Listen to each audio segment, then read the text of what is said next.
que es Cristo Jesús, que es nuestro Padre, que es nuestro Dios, y a Él tenemos que darle la gloria y la honra, y a Él tenemos que darle las gracias por haber sido invitados en este lugar, y gracias por las personas que nos visitan en el día de hoy, por la hermana que nos visita, aunque welcome, aunque habla en inglés y va a ser complicado, a no ser que venga algún traductor, pero oramos para que reciba gracia también. Vamos a tener una palabra de oración mientras que los técnicos, ya veo que lo tienen, para poder comenzar en este tiempo en la escuela de Evangelio. Vamos a orar. Padre, te damos gracias en el nombre de Jesucristo por, como decía, haber sido invitados por ti y haber sido recibidos por gracia, Señor, en este lugar, que es tu casa, que es el lugar santo, que es el lugar donde a ti te ha placido que tu pueblo se reúna, no tanto en un local, sino, Señor, en nuestras vidas, en nuestros corazones, por cuanto eso es la iglesia del Dios vivo. Somos piedras, rocas de esa congregación, Señor, multitudinaria, en el cual desde el principio de los tiempos tú has escogido. Gracias por la palabra, Señor, que tú tienes para nosotros en el día de hoy. Gracias, Padre, que nos has traído a este lugar, para que esa palabra, Señor, no solamente quede en nuestros oídos, sino que forme parte de nuestro ser y nuestra vida y podamos vivirla, experimentarla, disfrutarla, y también que seamos testigos de esta palabra que se cumple en nuestras vidas, que se cumpla en el campo donde estamos viviendo y que se cumpla en las personas que abran su corazón a ti.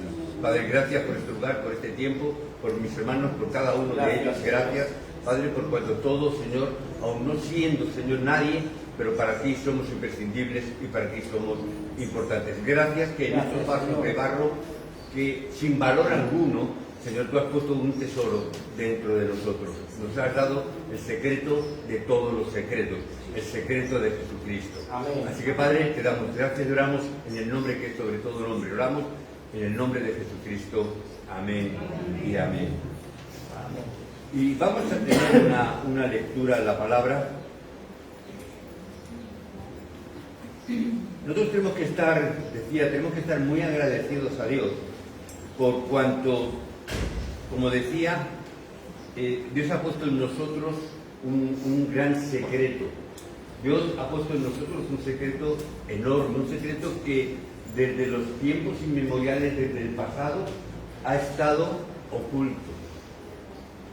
Según dice Romanos capítulo 12,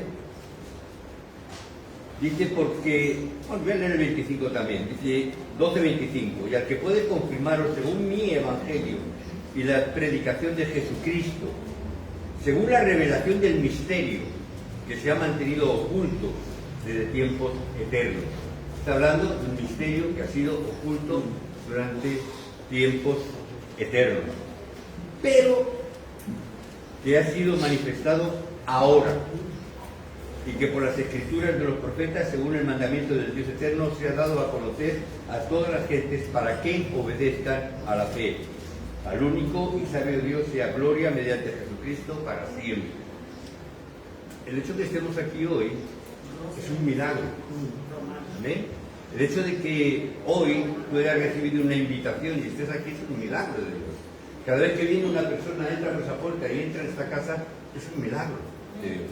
Y que esa persona que entre por esa puerta, se entre aquí y reciba la palabra y abra su corazón y se convierta, hermano, es un milagro. Un milagro. Esta habitación, esta sala, este local ahora mismo está lleno de milagros de Dios. Amén. No nos damos cuenta de la grandeza de lo que estamos hablando, pero que estamos diciendo que esto era un misterio que estaba oculto desde tiempos eternos, es decir, un misterio que estaba oculto, que no lo podían conocer, que no lo podían saber, que no lo podían discernir, pero que ahora, dice, ahora ha sido manifestado. Ahora, ¿para qué? Para que tú y yo podamos tener esta revelación en nuestras vidas. Amén. Por eso tenemos que tener un corazón muy agradecido cuando venimos a este lugar. Amén. Tenemos que tener un corazón muy agradecido cuando vengamos a la presencia de Dios. De hecho, el texto que quería compartirles no era este, pero Dios me ha llevado a compartir primero este versículo de Romanos 12. Amén. 12:25 no llega. 12:25 de Romanos. Hasta el 21 nomás tengo. A ver cómo he leído yo. Romanos 12, 21. A ver. Yo sigo pensando. A ver si que tenemos Biblias diferentes. A ver que sí, hermano, tanta... ¿Que me han dado una Biblia diferente? A ver. 11:25 puede ser. A ver. Perdón. A ver. Romanos 16.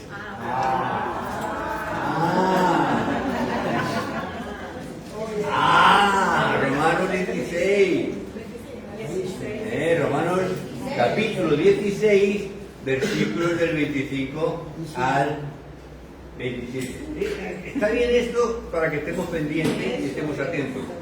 A veces los pastores, no es que mintamos, pero a veces nos equivocamos. Claro. Máxime cuando uno habla ya de memoria, ¿verdad? Ok, pero eso está bien que estemos pendientes de ello.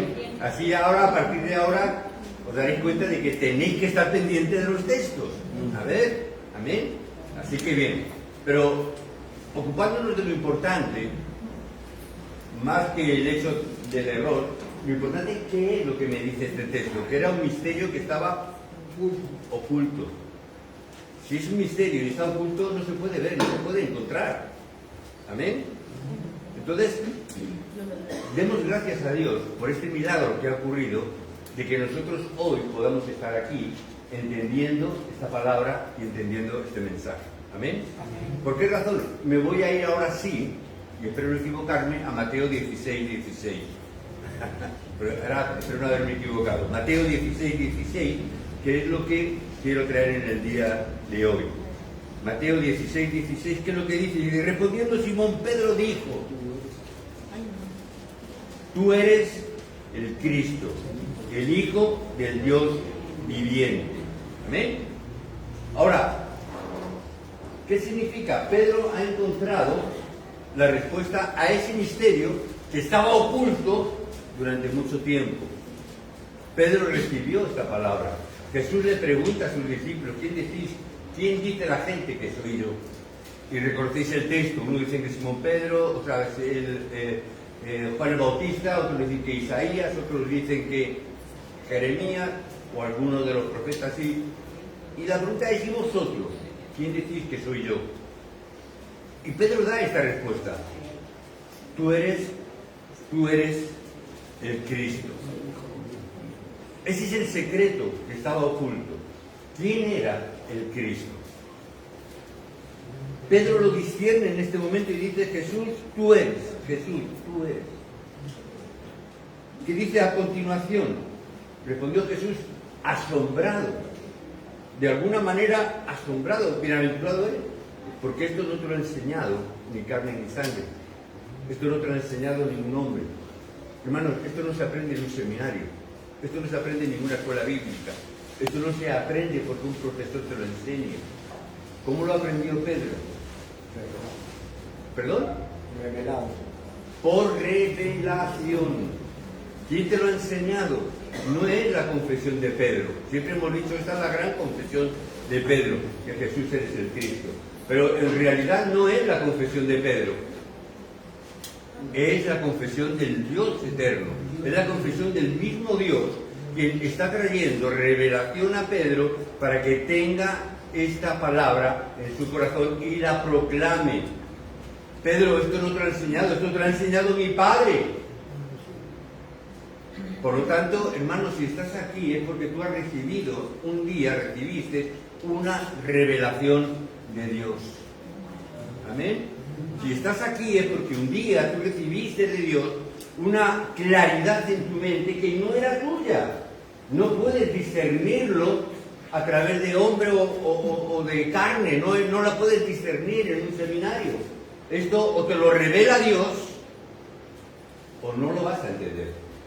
¿Amén? Entonces tenemos que tener un título de oración en nuestra vida. Señor, danos discernimiento, danos revelación.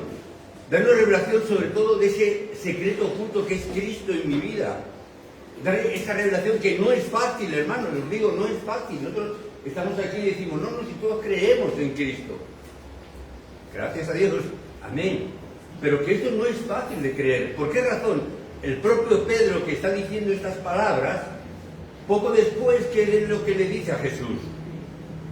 Cuando Jesús le está diciendo, bueno, es que yo ahora tengo que bajar a Jerusalén, yo ahora tengo que bajar a Jerusalén a la última cena, tengo que hacer la Pascua, hay que celebrar la Pascua, y después tengo que morir. ¿Y Pedro qué dice?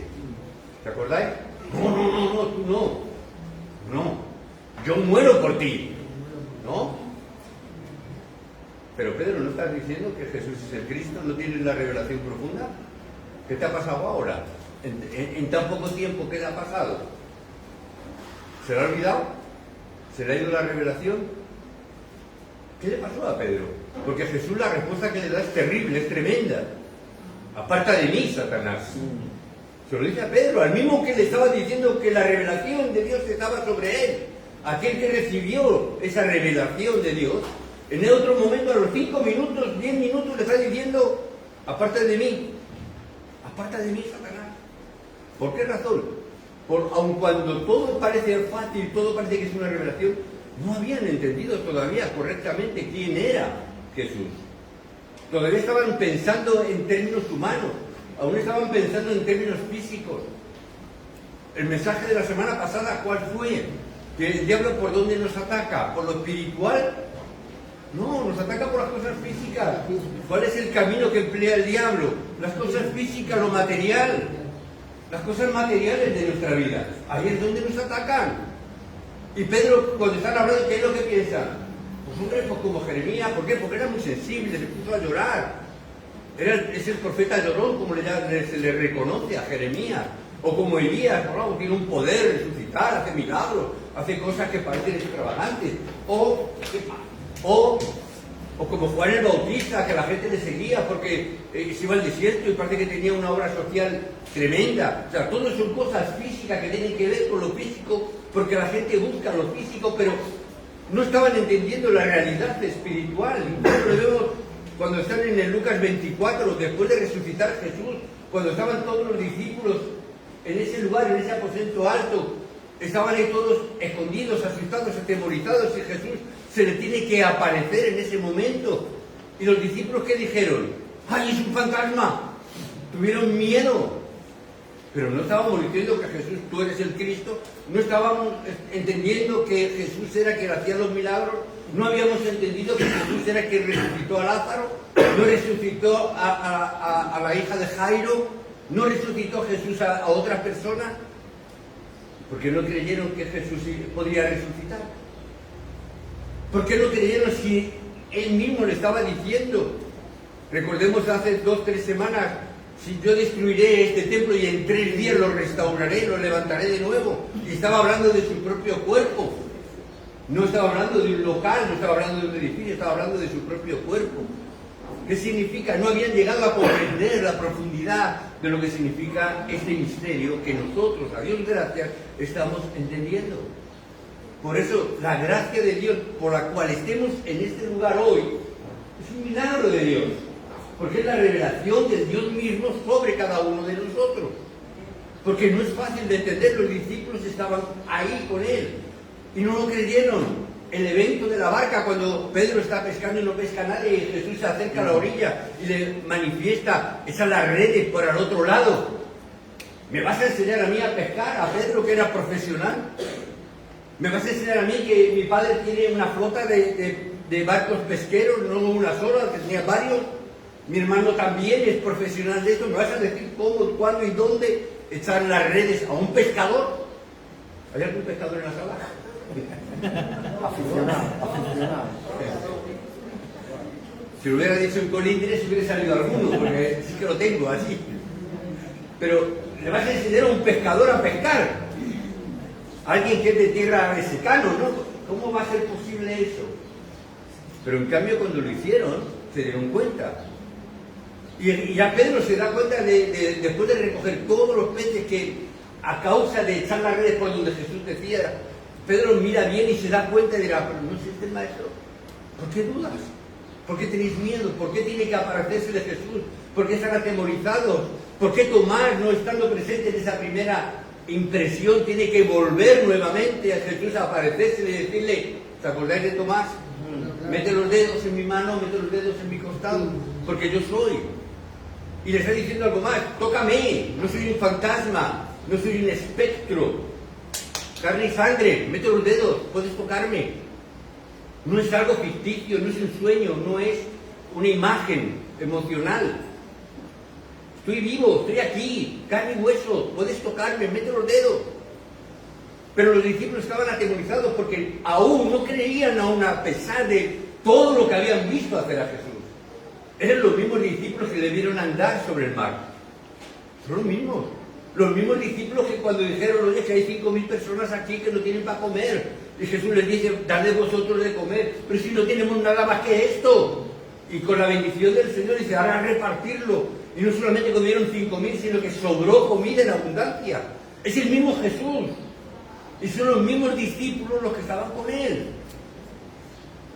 Pero en ese momento estaban atemorizados. ¿Por qué razón? Porque Dios tiene que en ese momento, hay un texto en Lucas 24,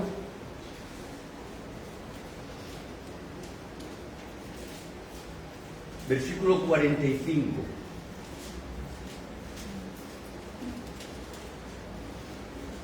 Entonces, ¿qué dice que ocurrió?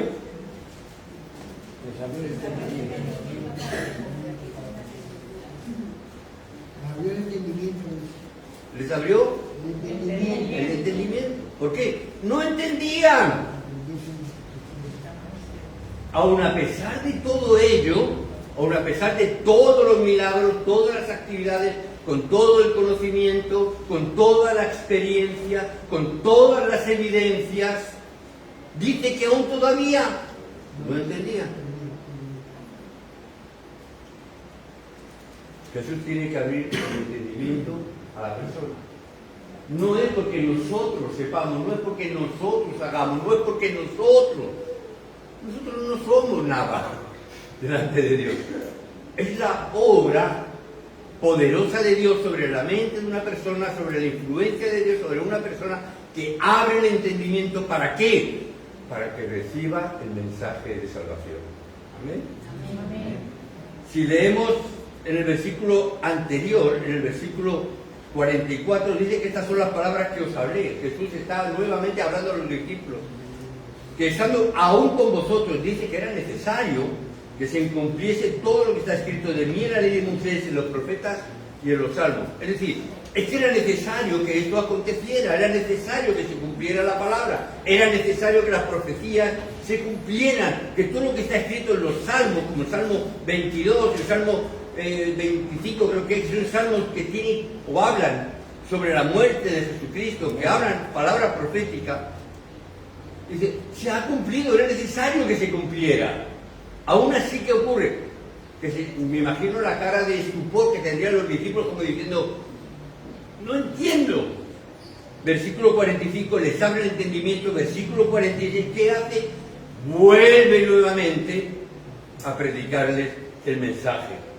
Así fue escrito, así fue necesario, y ya es más claro, más evidente, que Cristo padeciese y resucitase de los muertos, ¿cuándo? Al tercer día.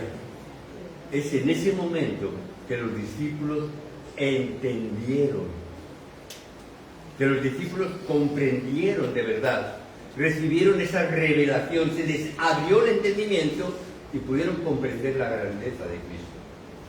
Yo oro y os bendigo en el nombre de Jesucristo, para que podamos recibir esa revelación y se nos abra el entendimiento para llegar a comprender la grandeza y profundidad del nombre de Cristo. Y de saber y reconocer y recibir la gracia de Dios, de saber que es por gracia que hoy estamos aquí solo y exclusivamente por la gracia de Cristo. No hubiéramos entendido, no hubiéramos comprendido, no hubiéramos llegado a la comprensión, seríamos como esos discípulos que estaban con él, que hoy estaríamos como atemorizados, asustados. Es verdad, no nos persiguen para matarnos, pero esta sociedad que es contraria al Evangelio, esta sociedad de la que vivimos es contraria al conocimiento de Cristo, que es una sociedad que es totalmente agresiva con la fe, inclusive por cuanto hoy solamente se acepta lo que es supuestamente el científico. Hoy estamos aquí recibiendo gracia en medio de todo ello, y en vez de estar atemorizados tenemos que estar dándole gracias a Dios y levantarse como hicieron ¿quién? Como hicieron los discípulos, Pedro mismo. En el mensaje veremos la actitud de Pedro. En Hechos 2 llega un momento donde se pone delante de todo el mundo y se pone a predicar el Evangelio a todas las personas que estaban allí presentes. Pedro, pero ¿no estabas hace un momento diciendo que estabas atemorizado, que tenías miedo, que estabas escondido, que por si acaso los apresaban? Y ahora te pones públicamente desde la terraza del aposento alto y te pones a proclamar en voz en grito el Evangelio. ¿Qué te ha pasado? ¿Qué te ha pasado, Pedro? ¿Qué te has tomado? ¿No? Podría alguno pensar, ¿qué se ha tomado? No, simplemente que esa gracia, donde su mente fue abierta, pudo comprender la profundidad del mensaje de Cristo. Y es en ese momento donde llegó a expresar el mayor mensaje y su vida cambió de tal manera que luego vemos en Hechos 4:12 qué es lo que dice. Es que no hay otro nombre. No hay otro nombre. Es la tercera expresión poderosa que hace Pedro en su ministerio. La tercera revelación: no hay otro nombre dado a los hombres en el cual hay salvación. Es que solamente hay un nombre. ¿Cómo es posible? Pedro, en un momento estaba diciendo, hace un día, 2 días, 24 horas, estaba diciendo, no, que nadie te mate, yo soy capaz de morir por ti. Menos todavía, tú le estabas negando delante de una criada. Hace unas horas simplemente estaba diciendo, no le conozco, ni le conozco siquiera. Y poco tiempo después sale levantándose delante de todo el mundo, de los fariseos, de toda la gente, y está proclamando una palabra poderosa, una palabra tremenda, donde les está diciendo, vosotros habéis matado a quien Dios ha levantado como Señor y como Cristo. ¿Cómo ocurre estos milagros? ¿Cómo puede ser que una persona pueda ser transformada de tal manera? ¿Cómo una persona puede ser revuelta de dentro hacia afuera, como hacemos con los calcetines a veces que le damos la vuelta? ¿Cómo es posible? Es simplemente el milagro de la obra de Cristo sobre la vida de una persona. Por eso tenemos que entender el mensaje que Dios tiene para nosotros. Por eso tenemos que entender que la obra de Cristo es algo grandioso para nuestras vidas, que la obra de Cristo es algo mucho más maravilloso de lo que pudiéramos pensar, y el hecho de que estemos hoy aquí encierra un gran milagro. Que mi hermano Pedro, después de 40 días en el hospital, esté aquí, es un milagro. Una hermana que habla inglés esté aquí, para mí es un milagro. ¿Amén? Mira, yo no digo en inglés, ya me responde en español. Qué bueno, lo hacemos al revés. Pero es un milagro que estemos aquí, por eso tenemos que recibir gracia. Amén. Vamos a poner la palabra de hoy. Ha sido una introducción un poquito larga, ¿verdad? Pero entendía que es necesaria. A ver,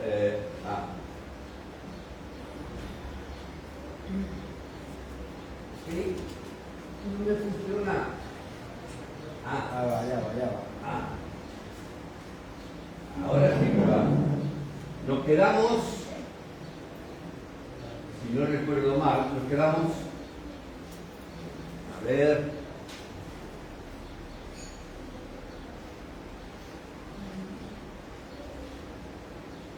¿qué le ha pasado?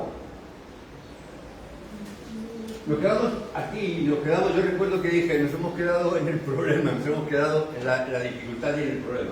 ¿Cómo nos hemos quedado? Sabiendo el problema y el origen del hombre, el problema y el origen del problema del ser humano. Y vemos ahí la dificultad, y vemos ahí el problema del ser humano. ¿Y qué es lo que vemos en primer lugar? Que el problema es un problema, como decía, es un problema espiritual. No es un problema físico, no es un problema carnal, es un problema espiritual. Hermanos, podríamos ver, podríamos analizar uno a uno, si queréis, podríamos analizar todo problema que me pudierais expresar hoy, aquí, ahora. Pastor, yo tengo este problema. te diría, tiene un origen espiritual, por esto y por esto. Todo en su base y en su origen tiene que ver con un problema espiritual. ¿Cuál es ese problema espiritual? Que estamos separados de Dios. ¿Por qué decimos tanto la bendición de Emmanuel? Que Dios está con nosotros. Porque ese es el origen de la bendición de Dios. Porque Dios nos creó ¿para qué? ¿Para estar separados o estar junto con Dios? ¿Os acordáis? Nos creó para estar con Él, para caminar con Él, para estar junto con Él. ¿Por qué el hombre sufre, por lo tanto? Porque el hombre, por causa del pecado original, el hombre que está separado de Dios, estado separado de Dios, no le queda más remedio que pecar. ¿Por qué? ¿Qué voy a hacer si yo no estoy apartado de Dios? Voy a buscar otros dioses, voy a buscar algo que llene mi alma, algo que llene mi espíritu. Por eso vemos y encontramos en cualquier lugar del mundo, cualquier lugar, encontramos que todo ser humano siempre tiene un vestigio espiritual. ¿Amén? Los americanos del norte, ¿qué es lo que tenían? Tenían esos famosos tótems, donde los apaches, los comanches, es decir, los indígenas americanos, los verdaderos americanos del norte, que son los indígenas, que son los indios, ¿qué tenían? Tenían su propio tótem, tenían sus propios dioses, tenían sus propios deidades. ¿Quién les enseñó eso? No fue el hombre blanco, no fueron los españoles cuando llegaron allá que les enseñaron a adorar imágenes, ya sabían adorar imágenes ellos mismos, ellos solos. Los aztecas, ¿a quién adoraban los aztecas? Al sol y todas las imágenes. Todos tenían sus propios dioses, sus propias deidades. ¿Quién les enseñó eso? No fueron los blancos, no fueron los españoles, no fueron los europeos. ¿Quién fue? Es el problema espiritual. ¿Por qué? Porque no olvidemos que el hombre fue creado a imagen de Dios y el hombre fue creado con espíritu. Por lo tanto, si yo no puedo adorar a Dios y estoy separado de Dios, mi realidad espiritual va a hacer que yo busque deidades a quien adorar. No es quizá que yo me postre de rodillas hoy delante de. No hace falta que me postre de rodillas. Pero sí que veo cuando, por ejemplo, no sé, cuando se va uno al fútbol y veo todas esas manifestaciones, o cuando veo cómo la gente se mata, es capaz de matar por dinero. Cuando veo que son familias por una herencia, se separan hermanos, se separan padres e hijos por causa del dinero, por causa de una herencia económica. Y vemos que todas esas cosas son nuestros dioses hoy día. ¿Quién les enseñó eso? Es el problema espiritual. Origen, separados de Dios. Por lo tanto, no me queda más remedio que idolatrar, buscar algo que cubra mi sensación espiritual. Podemos ir a la isla de Pascua y vemos esas cabezas gigantes, graciosas. ¿Quién les enseñó a hacer eso? Algunos dicen, muy atrevidos, que fueron los extraterrestres. Sí, ¿Verdad? Que fueron los extraterrestres. Está bien, pero ¿qué es lo que aprendieron? No es lo que hagan esas figuras, sino que adoraban a esas figuras. ¿Por qué? Planteaban que ese era Dios. Porque había que, digamos de alguna manera, agraciarse con el Dios presente, no agraviarlo para que no nos maldijera, para que las cosas nos fueran bien. Había que hacer cosas que los dioses exigían, como sacrificios humanos, sacrificar niños, sacrificar mujeres, sacrificar vírgenes. ¿Quién enseñó todo eso? Problema espiritual, estar separado de Dios. La persona separada de Dios, por lo tanto, no tiene más remedio que pecar. ¿Por qué? Porque está separada de Dios. Y por cuanto el hombre está oprimido por el diablo, ahí he puesto oprimido, pero Juan 8:44, que es lo que dice que somos, o éramos. ¿Se acordáis? Juan 8:44 es un texto que tenemos que aprender también. Porque así es la obra de quién? De vuestro padre, el diablo.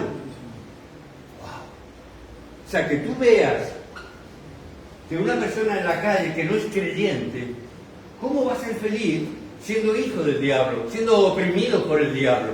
¿Cómo puedes vivir separado de Dios? ¿Cómo puedes ser feliz? Bueno, puedes vivir, o puedes malvivir, o puedes vivir el infierno aquí en la tierra ya, separado de Dios. Porque lo que vive la gente en el mundo separado de Dios, ¿qué es? El infierno en la tierra. Están empezando a experimentar el infierno aquí y ahora. ¿Por qué? Hablas con la gente, soy un desgraciado, no me sale nada bien, soy un infeliz, fracaso en todo, nada, todo me sale mal. llevo una carga que no puedo soportar, no hago nada más que luchar y no me funciona nada. Y vemos más adelante cómo siguen bajando las cuestiones. Y ya viene el problema de la idolatría, que nos lleva a dónde? A tener un problema mental. ¿Por qué? Porque me lucho, porque me sacrifico, porque trabajo. Hermanos, hermanas, ¿cuánto trabajamos? ¿Cuánto? Mucho. Hablo con hermanas y me dicen, ay, trabajo, hermanas que están de internas, por ejemplo, trabajan en las casas más horas que el reloj. O como dicen en la televisión, dicen, no, nada más, media jornada, 12 horas. Media jornada, ¿no? Y trabajan, y trabajan, y trabajan, pero resulta que llega a final de mes y es que no me llega. ¿Qué es? Al final tienes un problema mental, porque hagas lo que hagas, nunca me funcionan las cosas. Cuando estoy apartado de Dios, nunca funciona. El problema mental, ¿a dónde me lleva? A tener un problema físico. Y nos dice la ciencia, no yo, dice la ciencia que un 80-90% de las enfermedades del ser humano son psicosomáticas. ¿Qué significa? ¿Dónde se origina el problema? En la cabeza, la mente, en el pensamiento. El 90%, salvo los accidentes o roturas. Pero el 90%, ¿qué son? Problemas de la cabeza, problemas psicológicos, problemas psicosomáticos. De la cabeza empezamos a pensar, a darle vueltas, no me funciona, y lucho y me sale una úlcera. Y el problema del cáncer, muchos de los problemas del cáncer es por causa de la preocupación. Hoy en día, lo dicen los médicos, que muchos son. Yo cuando me detectaron el cáncer, yo me preocupé, dije, ay, entonces que estoy vivo preocupado. Y me preguntaron, ¿es usted fumador? Digo, no, pues voy a ser fumador, soy pastor. ¿Cómo voy a ser fumador? Hace más de 30 años, 40 años que dejé de fumar. Dice, pues no diga más, ya está ahí el caso. Pero hace 40 años, no importa, eso permanece ahí. Según los médicos, por el tabaco. Digo, pues si hace 40 años por lo menos que dejé de fumar. Pero hoy nos dice, no solamente el tabaco, sino la preocupación, la angustia, el miedo, el temor, la ansiedad, nos lleva también a tener enfermedades físicas.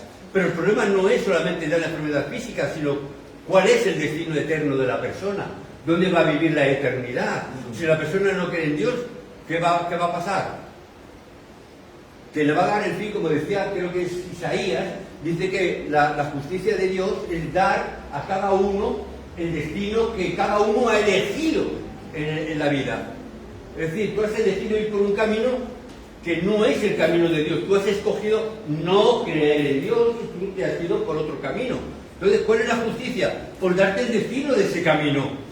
Tú elegiste ese camino, pues a donde te lleve, ¿dónde vas a estar? No estoy hablando de un infierno como el de las cuevas de Pedro Botero, ¿no? Que decíamos en Madrid por lo menos. Del demonio con cuernos, tridente, rabo, que nos pintó en la Edad Media. ¿Cuál es el infierno del ser humano? Estar apartado de Dios. ¿Cuál es el infierno del ser humano hoy en día en la tierra? Que están apartados de Dios. Entonces multiplica esto por 1000 si quieres. Cuando tú llegues a ese lugar eterno y tú veas la presencia de Dios y tú veas la gloria de Dios, y cuando tú vayas a decir, yo quiero estar ahí, no, tú dijiste, sí, para allá. Continúa andando que todavía no has llegado. Pero yo quiero ir para allá. Ya no, el tiempo de la elección ya pasó. Hoy es tiempo de elección. Entonces Dios que nos hace que el destino es la muerte, pero no solamente tampoco termina ahí. Y esto para mí es muy triste, por eso hablamos mucho con Mónica, con Miguel, con el pastor Miguel, ¿de qué? De los niños, de los remanentes. ¿Por qué me preocupa mucho los remanentes? Porque el problema espiritual, el problema de idolatría, pasa a tercera y cuarta generación. Es decir, no se termina conmigo el problema, sino que el problema lo traslado a mis hijos. Es el problema espiritual, es la herencia generacional. Igual que le trasladamos el ADN a nuestros hijos y tienen nuestras características y nuestros rasgos fisiológicos, también transmitimos el problema espiritual a nuestros hijos. ¿Hasta cuándo? Tercera y cuarta generación, como dice eso de Corintios. No solamente a mis hijos, sino también a mis nietos. ¿Por qué pasa esto? Y se acrecenta ante la maldición que el propio pueblo judío asumió para sí. ¿Os acordáis cuando Jesús fue juzgado por por Poncio Pilato. ¿Te acordáis? Sí. La gente que decía, crucifícale, ¿verdad? ¿Quién quieres que libre, a Jesús o a Barrabás? A Barrabás, a Barrabás. Libera a Barrabás. Poncio Pilato dice una cosa: yo hallo que este hombre es inocente. ¿Y qué es lo que dijo cuando se lavó las manos? No quiero que la sangre de este inocente me manche y esté sobre mi cabeza. ¿Qué dijeron los judíos? ¿No os acordáis? ¿Será sobre nosotros? Gracias, Pedro. Añado, que sea sobre nosotros y sobre nuestros hijos. La maldición no era solamente para el pueblo, no es que caiga sobre mí, no, que caiga sobre mí y la de sobre mis hijos. Como diciendo, fíjate si estoy seguro que me tiro a la piscina y no sé si hay agua, pero me tiro a la piscina y que caiga sobre mí la maldición y sobre nuestros hijos. ¿Por qué nuestros hijos andan tan mal a veces? Es la maldición, hermanos. Es la maldición que el pueblo judío se impuso a sí mismo. Y vemos a nuestros jóvenes, a nuestros remanentes que están por ahí, y a veces no hacemos caso, y a veces, aparte que molestan, aparte que estamos en el culto, que es muy importante, como si los niños no pudieran estar en el culto, porque son niños, no se merecen estar aquí. Pero es que tampoco nosotros no lo mereceríamos estar aquí. Por eso empecé diciendo, estamos aquí ¿por qué? Por gracia. Tenemos que ver que nuestros hijos sean levantados, que no pase a las próximas generaciones. Esa maldición hay que cortarla en el nombre de Jesucristo. Hay que orar por esos remanentes, hay que orar por esos niños, hay que orar por esa escuela de evangelio que van a aprender los niños arriba, que están enseñando y preparando materiales. Tenéis que ayudar a vuestros niños, tenéis que ayudar a vuestros hijos a que conozcan desde ya, desde ahora. Como esa bebé que hay ahí, bueno, que ya no es tan bebé, es una niña jovencita, es casi una señorita, tienen que saber y aprender. Vemos a los niños así y dicen, no entienden. Es que no entienden al pastor. Te puedo decir que hay niños que entienden más que los adultos. Que ellos simplemente con la simpleza que lo están escribiendo, ahí tenemos otra remanente. Que Dios la bendiga también a esta remanente que está ahí. ¿Cómo me gusta ver los remanentes aquí aprendiendo? A lo mejor no saben muy bien lo que estoy diciendo, a lo mejor no entienden muy bien, pero su espíritu te aseguro que sí que lo entiende. Que el espíritu de los niños sí que está recibiendo la palabra. Que esos niños cuando sean mayores y escuchen esta palabra de que Jesús es Cristo van a decir, no sé por qué, pero a mí eso me suena de algo. No sé por qué, pero hay algo que me habla el espíritu, que esto es así y que esto es revelación de Dios. Y a lo mejor dicen, no sé por qué. Pues ya sabe la explicación de por qué. Porque el Espíritu de Dios está dando testimonio al Espíritu, a esta remanente, a la cual Dios bendiga grandemente. Y tenemos que saber que muchas veces ellos sufren por causa y por culpa nuestra. Bueno, no quiero hablar de culpa, sino por responsabilidad en todo caso. No mencionar la palabra culpa, que es fea, y quien culpa siempre es el diablo. Amén. Ese es el que culpabiliza, porque es el abogado de la parte fiscal, ¿verdad? No me interesa eso, pero sí que nosotros tenemos la responsabilidad de enseñar. Prácticamente, y aprovecho, si me permite, Mónica, aprovecho de que papás tenemos que ayudar a nuestros niños con el material que estamos trayendo. Es un material que no es solamente para los niños, no es solamente para que los niños se entretengan, sino que es un material que tenemos que trabajar en la casa también con ellos. No os asustéis, ya sé que estáis muy ocupados, trabajáis mucho, pero estamos hablando de 5 minutos. Papás, en plural, no mamá, papás, papá y mamá, si es posible. ¿Amén? Tenemos que ayudarles y tenemos que estar con ellos. Ya se enseñará y se dirá cómo, de qué manera ayudarles, pero tenemos que hacerlo para romper esa maldición, para que nuestros niños crezcan más que nosotros. Yo decía, Mónica, estábamos hablando antes, me hablaba de mi hijo porque estuve en contacto por teléfono con él y mi esposa, yo le escuchaba hablar decir de mi hijo. Mi hijo está pastoreando la iglesia que yo dejé en Madrid, él es pastor también, fue al seminario, se graduó, él se puso como pastor adjunto mío, no quería salir fuera, quería seguir aprendiendo con nosotros, estando bajo nuestra cobertura. Y cuando nosotros marchamos, él se quedó de pastor en nuestra iglesia. Él sigue pastoreando en la iglesia Aposento Alto de Madrid, en Parla. Pero yo le decía, o decía a mi esposa, la mayor bendición mía no es que él sea pastor como yo. Porque algunos pastores me dicen, ay, pastor, de verdad qué bendición que tu hijo también sea pastor. Digo, sí, está bien, pero la bendición más grande para mí es que mi hijo me está superando a mí. Es que mi hijo está por encima de mí en muchos aspectos ya.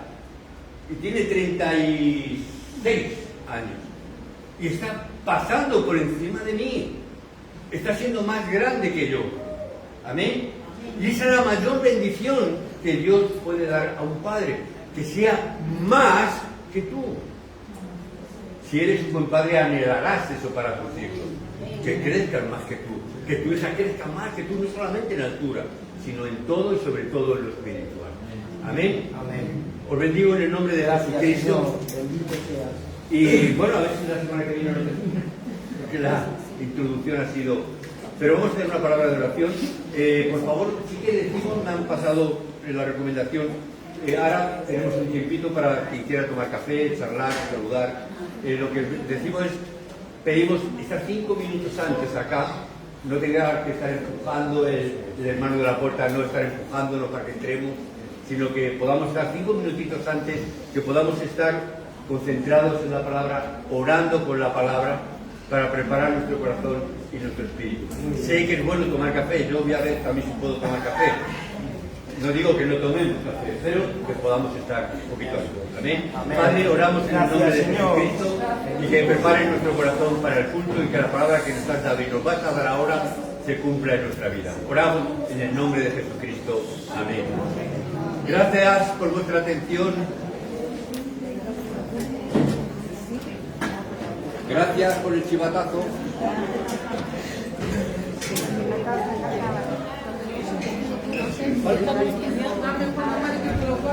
Oye, yo con eso